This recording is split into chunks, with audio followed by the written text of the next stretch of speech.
All right, folks, our panel now rejoins us after our conversation with John Yoo and Dr. Elaina George and Betsy McCaughey are back with us.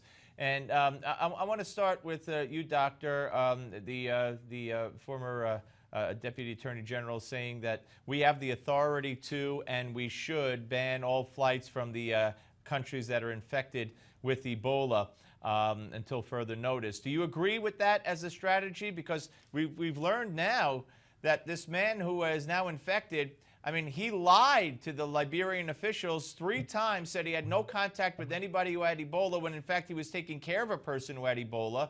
The whole thing is getting crazier and crazier. Do you agree with those flight bans into this country?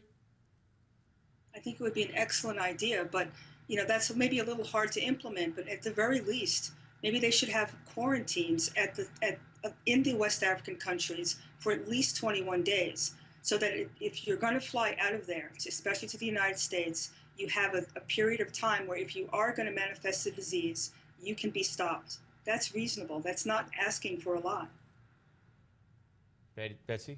That's right. And I've heard Dr. Frieden say several times that he opposes restricting air travel from West Africa to the United States because it would cripple the economies of these affected nations and slow the recovery from the Ebola outbreak. That may be true, but Dr. Frieden's first responsibility is to protect Americans.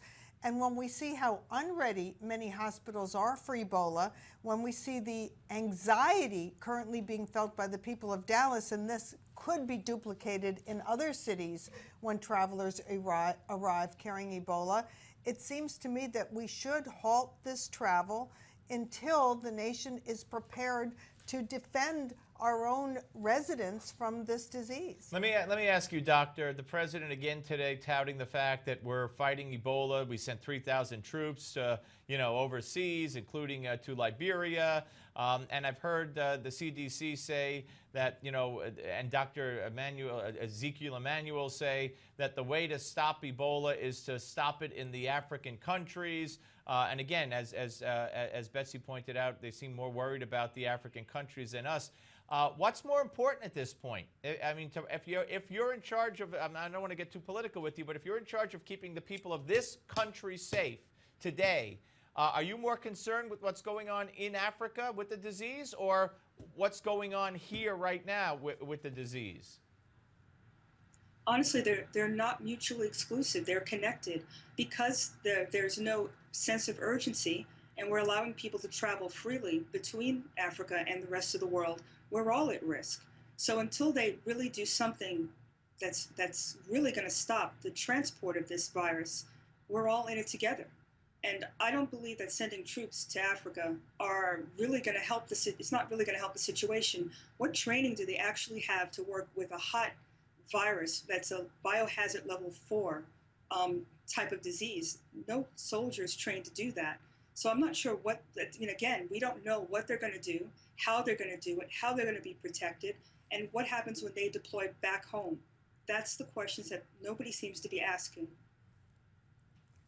Those are important questions, Stephen. In addition, when Dr. Frieden announced this Dallas Ebola case yesterday, I was really struck by the nonchalant way he said, well, we've expected cases to come to the United States. There may be more cases coming to the United States.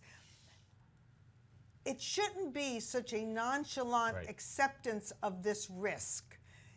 His job is to protect us, and my view is that if one person from Texas contracts Ebola, Frieden should give up his job. That's the end. I agree. Let me ask you quickly, Doctor, can we absolutely rule out that this disease is or will become airborne?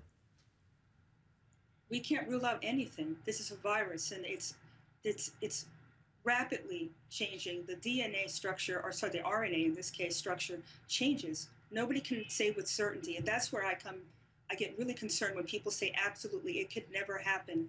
That's not true. Nobody should be able to say that. We don't know. And forewarned and taking real responsibility is important. Dr. Elaina George and Betsy McCaughey, we thank you both for joining us, and we'll speak to you again soon, I'm sure. All right, folks, we're going to continue this conversation on Ebola with Newsmax Deputy Health Editor Nick Tate when we come back. If you want to weigh in on the show, give us a comment or two. Here's how you do it. Just look at your screen